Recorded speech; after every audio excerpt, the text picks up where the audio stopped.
Bharatiya Janata party प्रारंभ से ही ये कोशिश कर रही थी, आपने खुद इस बात का जिक्र किया कि कैसे पहले शिवसेना से उनका गठबंधन टूटा, है ना, मुख्यमंत्री को लेकर के।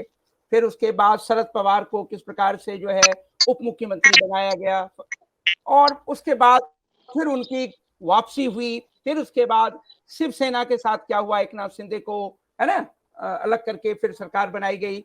फिर उसके बाद जो है आज दोबारा अजीत पवार साहब। तो आप एक महाराष्ट्र में तो ये तमाशा, ये ड्रामा प्रारंभ से ही चल रहा है, और किसी प्रकार से भारतीय जनता पार्टी को साम दाम दंड भेद जो भी हो, केन केन प्रकार उन्हें सत्ता चाहिए। और ये महाराष्ट्र में ही नहीं हो रहा, आपने कर्नाटका में भी कभी देखा, गोवा में देखा, यानी कि कितने राज्यों को गिनाया जाए जहां उनकी सत्ता है, किस प्रकार से उन्होंने सत्ता प्राप्त की है। अगर उन्हें बहुमत नहीं मिल पाए या उनकी सरकार नहीं बन पाई, मध्य प्रदेश भी आपके सामने उदाहरण है।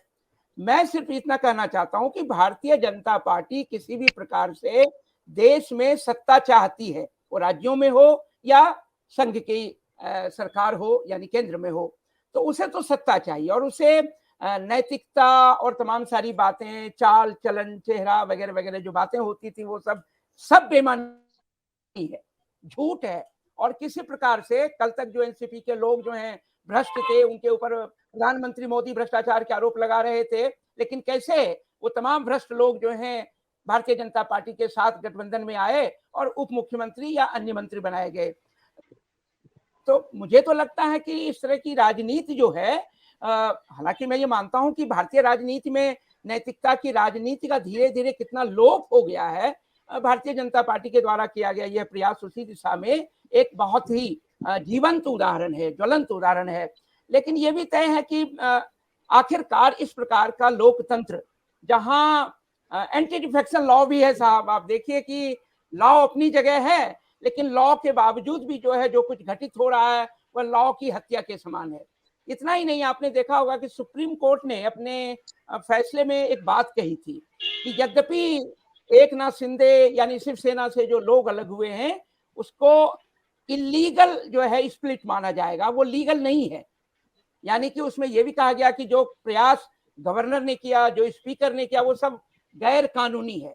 मामला सिर्फ वहां बन गया कि भाई क्या उद्धव ठाकरे की सरकार को पुनः जीवित किया जा सकता है, पुनर्स्थापित किया जा सकता है। वहां उन्होंने कहा कि नहीं, चूंकि फ्लोर टेस्ट के पहले उन्होंने इस्तीफा दे दिया, इसलिए अब उन्हें पुनर्स्थापित नहीं किया जा सकता है। लेकिन ये बात तो प्रमाणित हो गई कि वो स्प्लिट गलत था, गवर्नर का फैसला गलत था, स्पीकर का फैसला गलत था। और इस सारे जो है मुद्दों को जब सुप्रीम कोर्ट ने कहा, ये मई की बात है, 11 मई के आसपास की बात है, फिर अचानक हुआ। अब आप इसको किस प्रकार से देखते हैं? तो आप क्या कहेंगे? ये कानून का सम्मान या तमाम नैतिकता की बातें, तमाम सब बेमानी है। भारतीय जनता पार्टी ने तय कर लिया है कि किसी भी हालत में उसे सत्ता चाहिए, और इसके लिए तमाम जो अनैतिक कदम है वो अपनी जगह हैं, समाज को बांटने की जो उनकी नीतियां हैं वो अपनी जगह हैं, दौलत का जो प्रयोग यानी पैसे का जो प्रयोग है, मनी पावर का जो प्रयोग है, मीडिया पावर का जो प्रयोग है, आप मीडिया में देखिए, एक घटना कहीं घटित होती है, बार बार उसको दिखाया जा रहा है ताकि जो मेजर इशू है उससे ध्यान बढ़ जाए, जो भी आंकड़े हैं वो उसको जाना जा सकता है, लेकिन दे आर नॉट 36। अगर वो 36 नहीं है तो again this is not a split. अगर ये स्प्लिट नहीं है तो फिर ये निश्चित रूप से एंटी डिफेक्शन लॉ के तहत आना चाहिए। लेकिन सवाल है कि फैसला कौन करेगा? स्पीकर कौन है? आप जानते हैं स्पीकर क्या फैसला देगा। रही बात इलेक्शन कमीशन में जो दावे किए जा रहे हैं, इलेक्शन कमीशन आज क्या स्थिति में है? आप सोच सकते हैं कि वो कितना, निर्वाचन आयोग एक संवैधानिक संस्था के रूप में, स्वतंत्र और स्वायत्त संस्था के रूप में काम कर रही है, वो भी नहीं, अपेक्षा कहाँ है? फिर मामला वही अदालत। तो ऐसी स्थिति में मुझे लगता है या तो न्यायपालिका, और न्यायपालिका नहीं तो फिर जनता की अदालत। तो जनता की अदालत में फैसला तो बाद में ही हो सकता है, और जनता सब कुछ देख रही है। मुझे लगता है कि इन तमाम चीजों को जनता देखे कि क्या जनतंत्र में सरकारें इसी प्रकार से बनाई जाएंगी। संविधान में एंटी डिफेक्शन लॉ होगा तो उस एंटी डिफेक्शन लॉ को नल एंड वॉइड करने के लिए ये अनैतिक तरीके अपनाए जाएंगे? ये सारे सवाल हैं। बाकी तो आप जानते ही हैं कि जो बातें हो रही हैं तो वो कोई नई बात तो हुई नहीं है, पहले ही महाराष्ट्र में इस बात को दोहराया गया।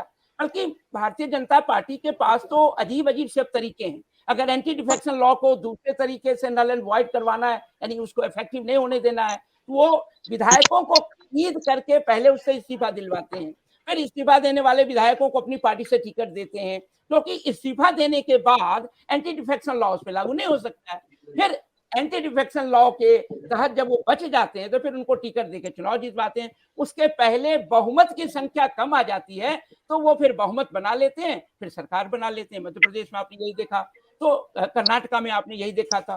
तो मुझे लगता है कि इस पे कितना कुछ कहा जाए, जितना कुछ कहा जाए वो कम है, और इसे एक घिनौनी राजनीति, इसे घिनौनी राजनीति कहेंगे, और जनतंत्र की हत्या करने वाली राजनीति है, और जनता के मतों का, मैंडेट का अपमान करने वाली राजनीति है, जो मोदी या भारतीय जनता पार्टी या इस तरह की शक्तियां कर रही है। धन्यवाद।